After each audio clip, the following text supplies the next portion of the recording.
Every purpose in life is best accomplished through a scientific understanding of the creative power of thought. This power to think is common to everyone. I am because I think I am. My power to think is infinite. Consequently, my creative power is mine to define. Persistence is the price of success. There are 3 steps, and each one is absolutely essential: ability, opportunity, and time.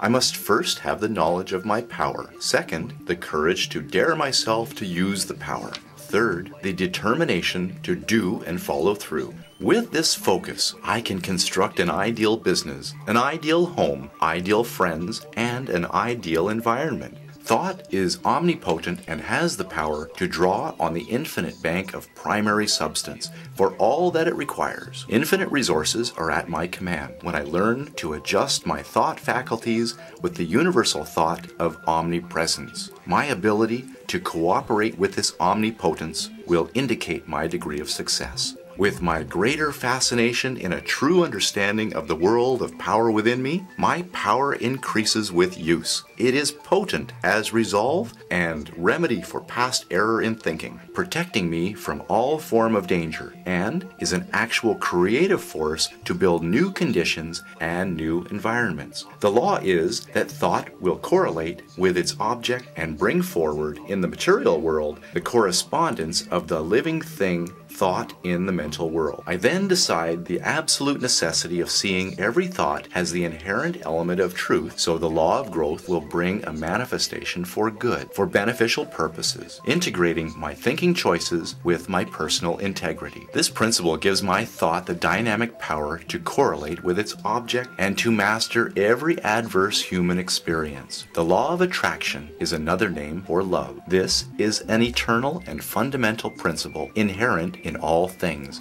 in every system of philosophy, in every spirituality, and in every science. The law of love.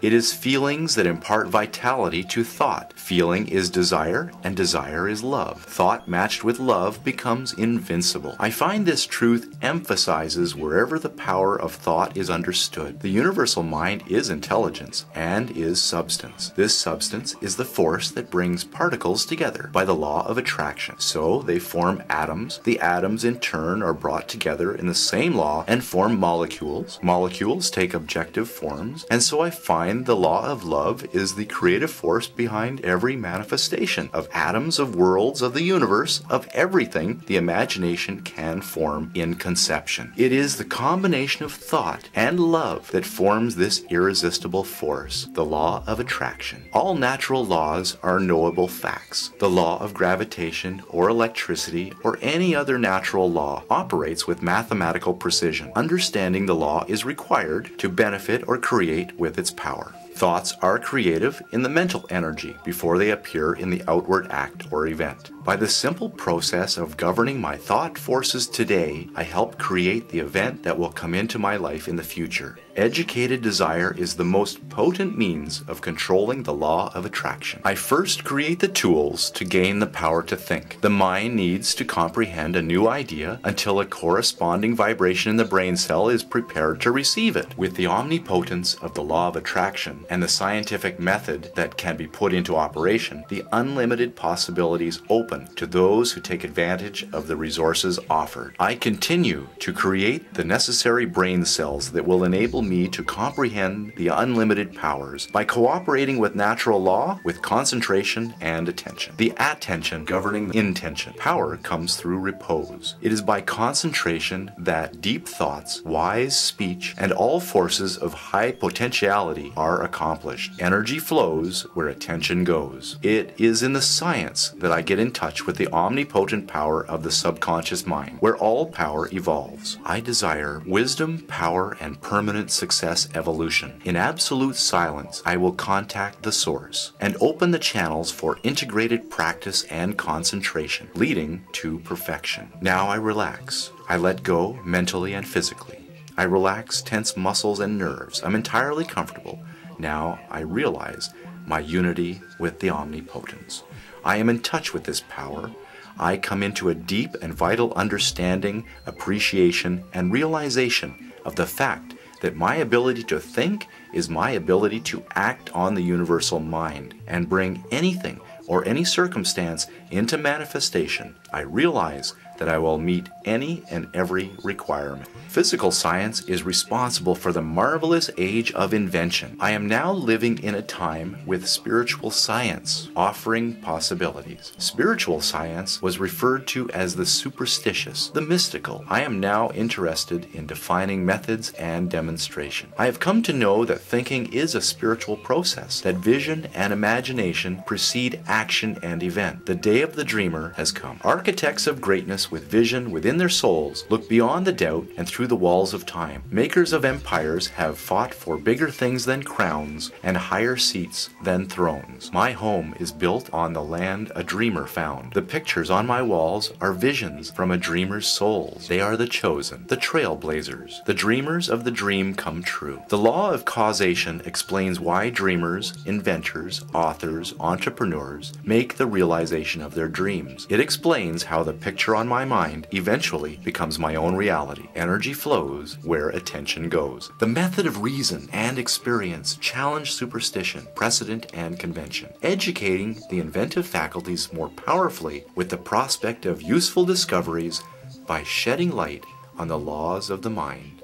A scientific understanding of natural laws convinced me that there is nothing supernatural. Every phenomena is a result of accurate, definite cause, and the cause is an immutable law or principle that operates with invariable precision, whether the law is put into operation consciously or subconsciously. It will be found that the creative power of thought will explain every possible condition or experience, whether physical, mental, or spiritual. As I think of some form of material wealth, I may secure it. By concentrated thought, the required conditions will become, and the proper effort will result in bringing about circumstances necessary to realize my desires.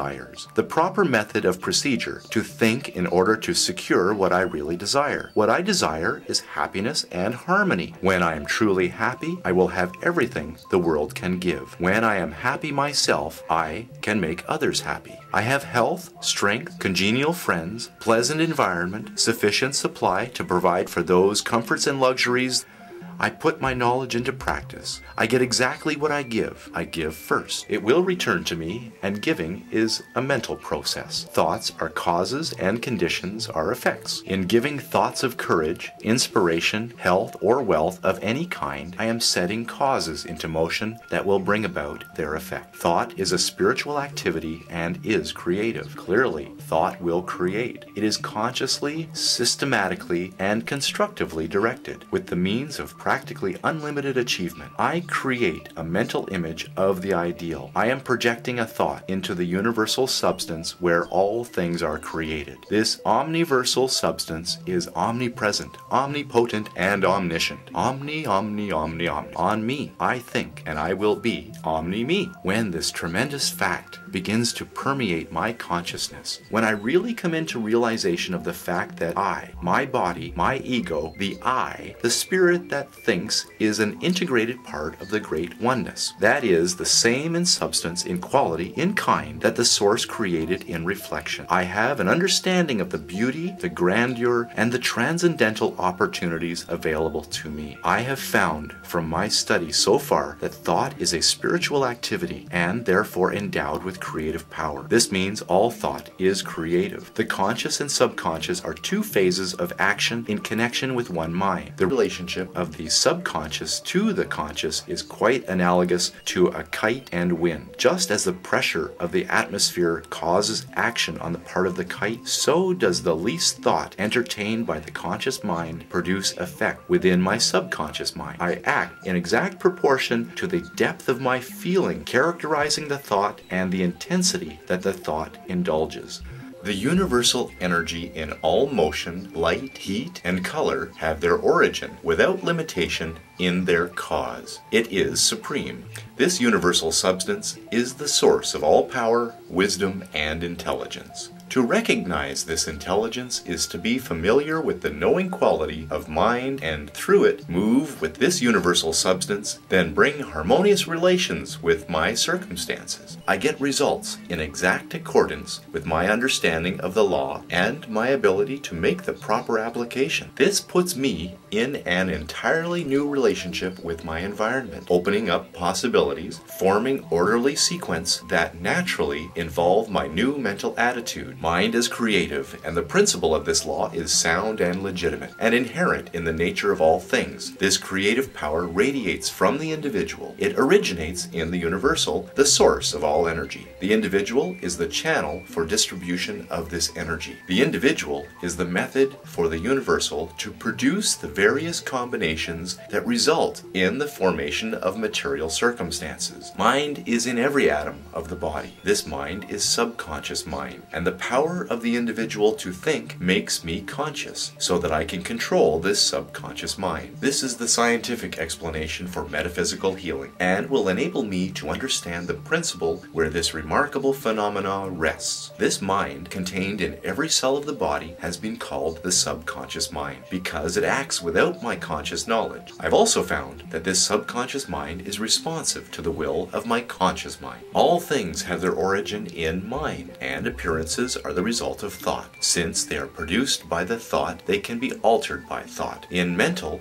as in natural science, every experiment and discovery lifts me higher toward my personal goal. For every effect there is a cause, and if I follow the trail to its starting point, I shall find the creative principle where it grew.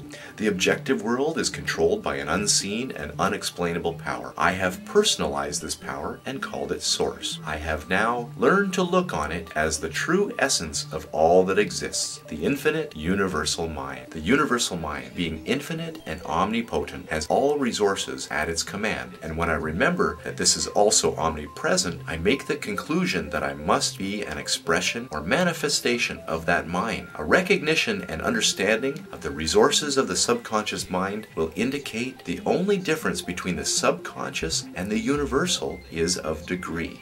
They differ only as a drop of ocean water differs from the ocean. They are the same in kind and quality. I must appreciate the value of this all-important fact. I must realize that a recognition of this tremendous fact places me in touch with the omnipotence. The subconscious mind, being the connecting link between the universal mind and the conscious mind, is evidence of the conscious mind's ability to consciously suggest thought that the subconscious mind will put into action. And as the subconscious is one with the universal, it is evident of my limitless power to act. A scientific understanding of this principle explains the wonderful results that are secured through the power of meditation. This is the result of the operation of a perfectly natural law. Thought is the only reality. Conditions are the outward manifestations. As the thought changes, all outward or material conditions must change in order to be in harmony with the Creator. That is thought. Conscious thought must be clear-cut, steady, fixed, and defined. As I enter into the discipline necessary to bring about a practical change in my life, I must do so deliberately, after giving the matter careful thought and full consideration, and then committing myself to my decision. This discipline, this change of thought, this mental attitude will bring me the material things necessary for my highest and best life, and will bring health and harmonious conditions generally. I want loving, harmonious conditions in my life. I have a loving, harmonious mental attitude. These laws operate to my advantage. All conditions and experiences come to me for my benefit. I gain strength in proportion to the effort expanded, and my happiness is best attained through a conscious cooperation with natural laws. Thought is the matrix that shapes the issues of life. The mind has been active throughout time, and I must look to science for understanding of how thoughts have shaped all being.